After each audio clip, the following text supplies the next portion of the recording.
Welcome to the fifth episode of My Bauji as a Guru. For anyone, a father can be like a first guru or teacher. There are many reasons for this belief.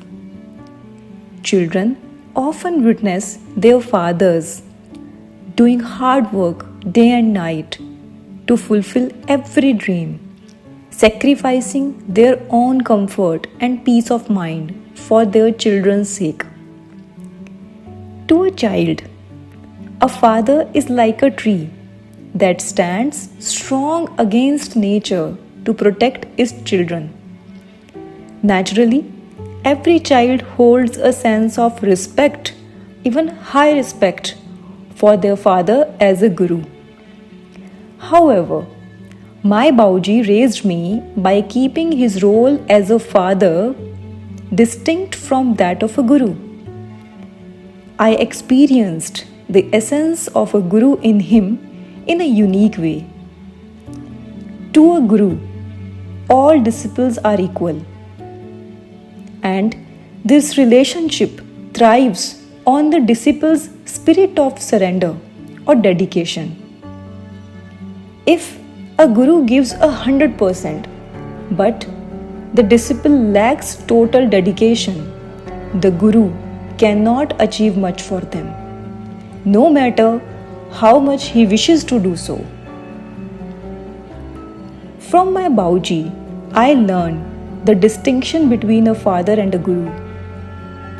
And I can tell from his aura and energy whether the person before me is acting as a father or as a guru. While he still gets emotional over me as a father, but as a guru, he strengthens my emotions and guides me firmly. As a guru, he tells me that humility alone cannot conquer the mind.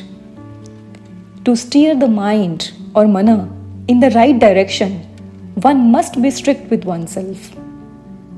He says, unless no internal strength will reflect from your eyes, your mind and body will not cooperate with you.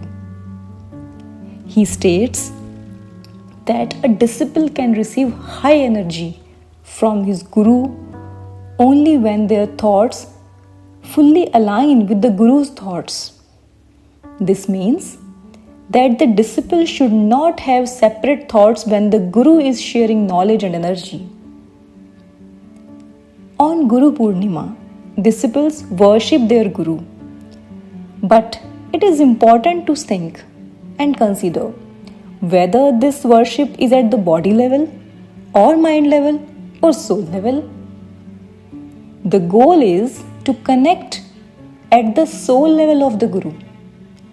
Because if the disciple is truly devoted to the guru at the soul level, they can achieve their goals in life. When the disciple's thoughts completely align with that of the guru's thoughts naturally transfer to the disciple. And in this case, face-to-face learning is not required at all, as all knowledge and wisdom are automatically transferred. These goals can be worldly, as in the case of Chandragupta and Chanakya, or spiritual, as in the case of Ramakrishna Paramhansa and Vivekananda. He is not just my guru. In that role, he has cared for strangers who didn't have father and mentor like my Bauji, even more than he did for me. He found more joy in helping them than teaching me. My Bauji believes his duty to those who see him as their guru is greater than his duty to me. Because when someone fully devoted himself or herself to a guru, the guru must give everything, treating everyone equally. I would like to share an incident. I remember during my exams, I waited for his guidance. But he was busy in tutoring other children. In the end, I got sleep and all I got was his blessing with an apology. He expected me not to be upset, and really I was not upset at all, because I prepared as if my Bauji himself was teaching me, and I got excellent marks, making it to the top 10 of the merit list.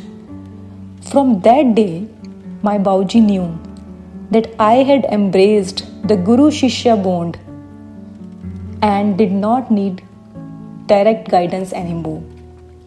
That day is still memorable for me and for him. That day, he thanked God for it because it allowed him to focus more on helping others. So the essence behind sharing this to you is that by the grace of God, I felt when I connected with my Bauji as a guru through his soul, I eventually developed a connection with his energy and aura. And then through that connection, I can directly receive his abundant energy, which helps me to stay calm, relax, and to attach with that supreme energy, that infinite energy of the universe, in even times and odd times. Thank you so much. See you in the next episode of my Bauji. We'll come with something new and new learning, new experience. Thank you.